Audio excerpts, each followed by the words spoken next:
One of the common questions about hypnosis is what are the best suggestions? Yes, so we want to create transformation. We want our uh, our clients to get there as fast as possible. So, what suggestions can we use to help them there?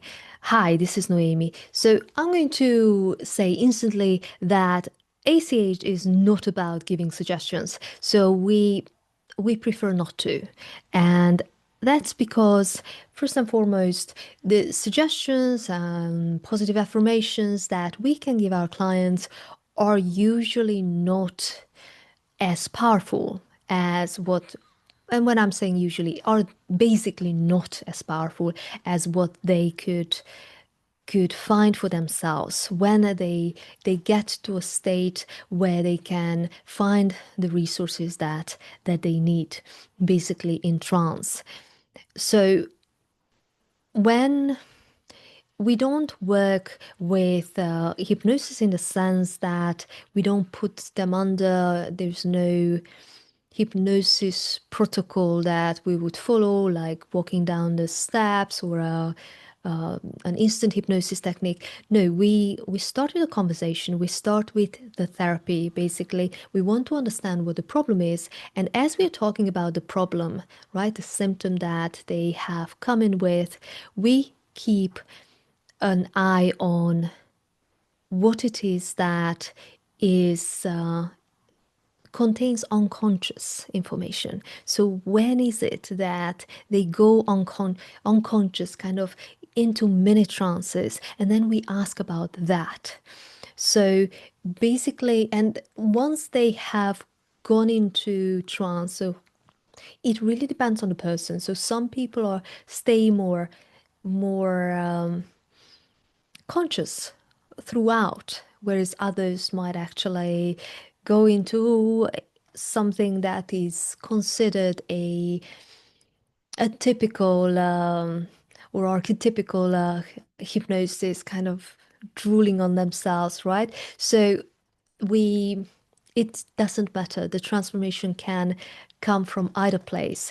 But even when somebody goes into that space of they are um,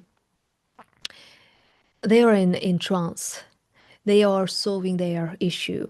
So there are different things we can do.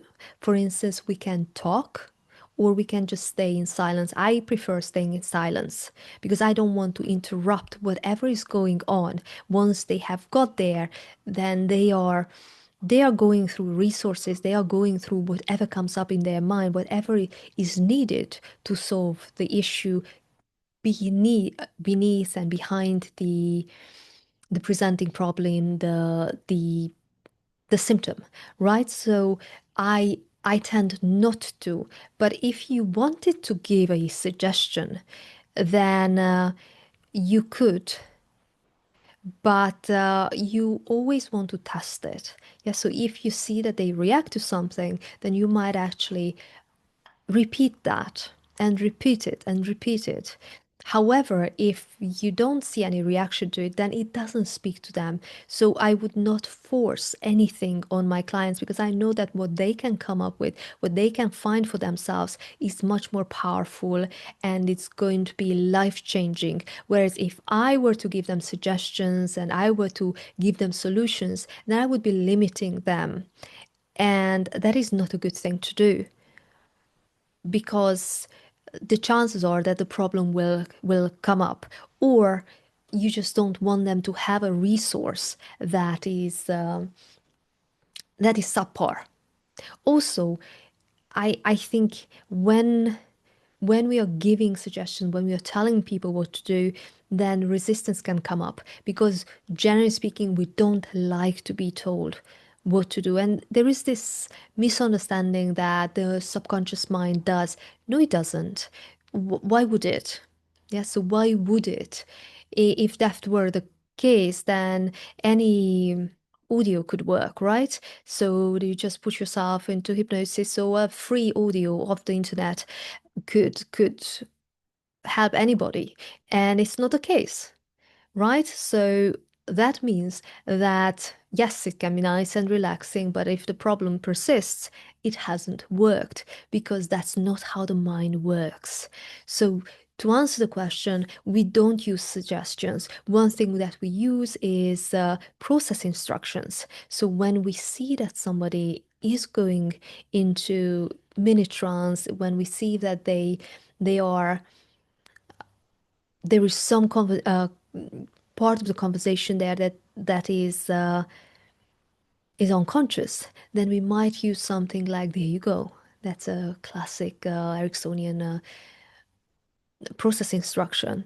So, yes, we can use things, but I would not use, and I do not use direct suggestions, such as, let's say, for anxiety, and now you will feel calm, and whenever you stand in front of a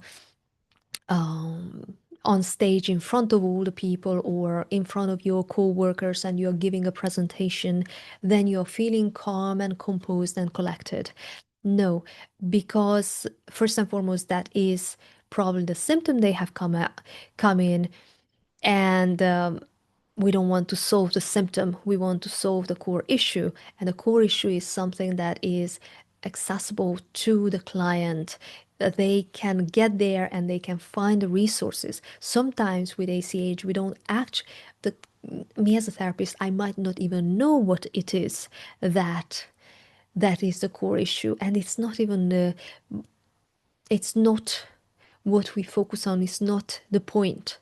What the point is that they find a way to transform it for themselves rather than for us to be certain as external people of what was actually happening in their mind.